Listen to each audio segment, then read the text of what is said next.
Hey everybody out there, this is amateur artist Mark D. Chandler, and what you're looking at in front of you is something that I came up with for the past 2 weeks. This is not a brand new idea, but I did not know this existed because I have not seen any videos mixing 70% rubbing alcohol with Super X gas treatment or the yellow bottle heat. But you can find the heat more often than you can the Super X, I'm sure.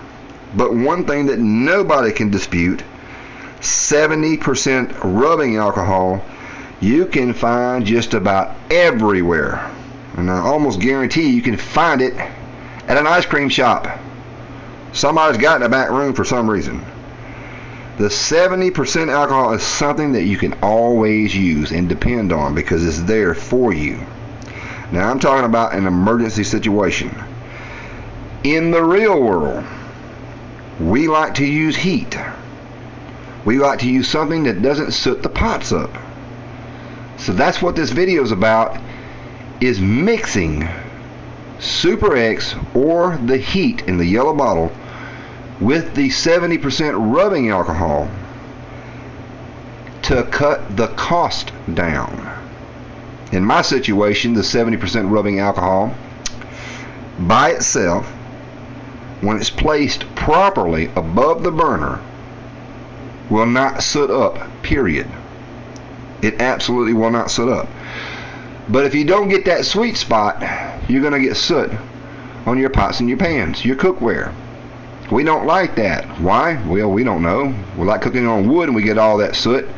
But it's just the fact that if there's a way to cut it out, why not cut it out? That was my point.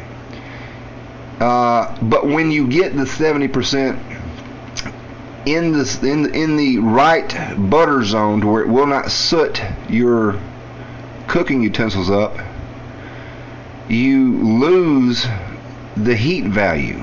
It's not as hot. It takes longer to boil your water. What I'm going to show you now is a burn test.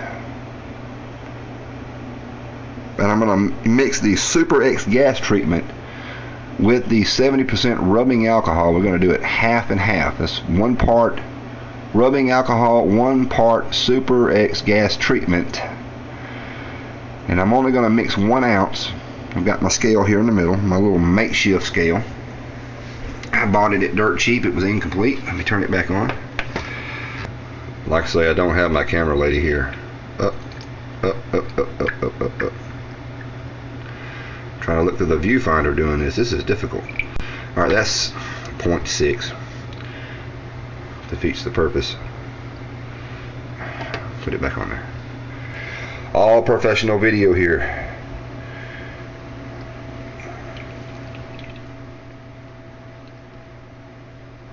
Almost gone, almost gone. Give me 1 ounce. Yeah, 1 ounce. And I ran out of the bottle.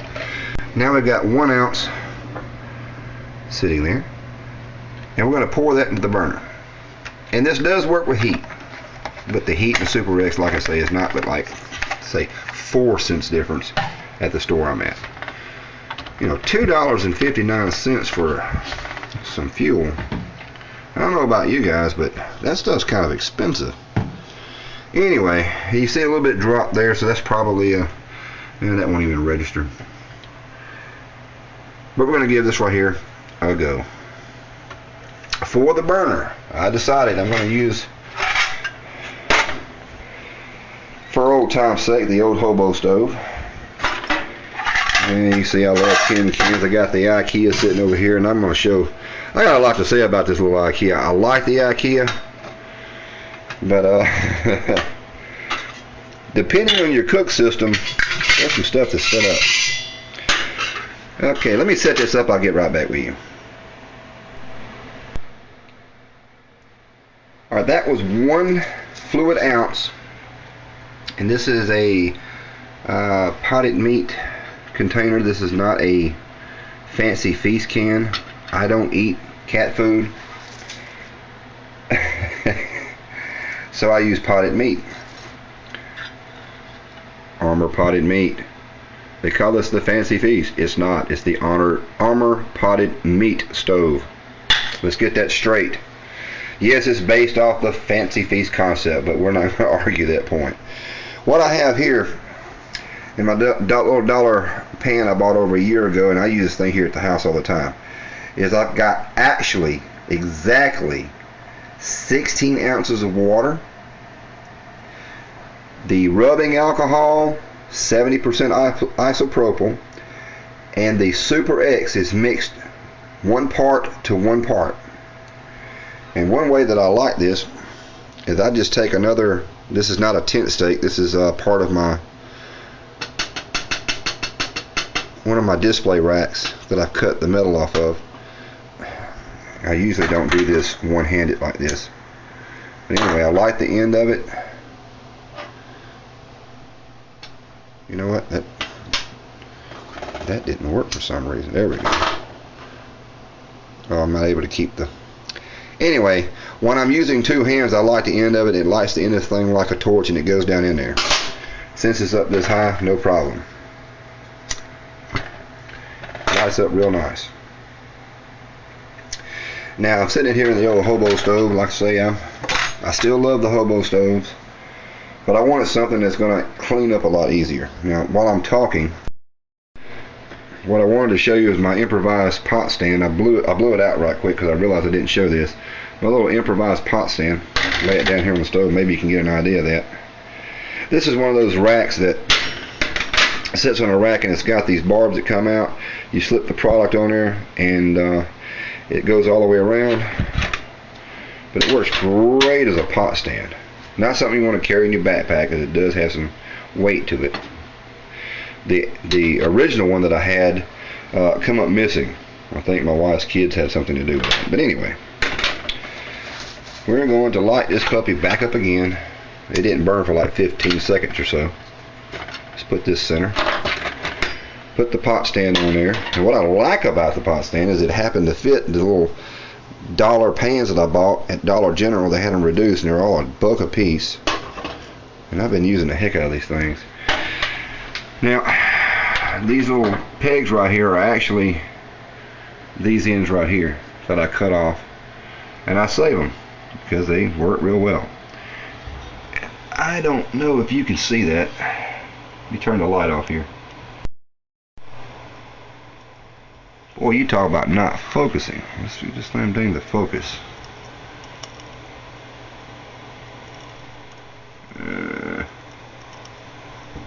Very amateur shot here. This thing is not focusing for some reason.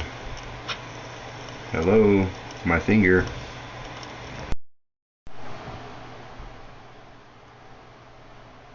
Alright, got the only thing about using the hobo stove, you can't really get all the good angles like old Hiram Cook can get.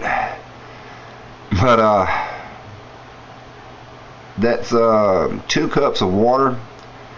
Now, the distance that burner is sitting right there is actually what I use for isopropyl alcohol, 70% by itself.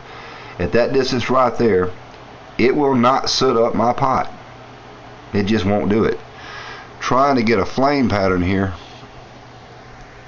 and you're not going to be able to see that with the camera probably. But this has only been going just a few minutes, and that water is almost to the point I can't touch it. Now, this is not a boil test as far as speed. You can see the steam coming off now. I said this is not a speed test. I've just got 1 fluid ounce in there. I want to see if it's going to bring this to a boil or a very near boil. I know that it'll take me, when I use isopropyl alcohol, it'll probably take me between, say, 10 to 14 minutes to get a boil, depending on what type of pot and stuff I use. Okay, there's another thing that I'd like to mention, that when I'm using 70% isopropyl in that container, I like using this stainless steel sink strainer that I modified.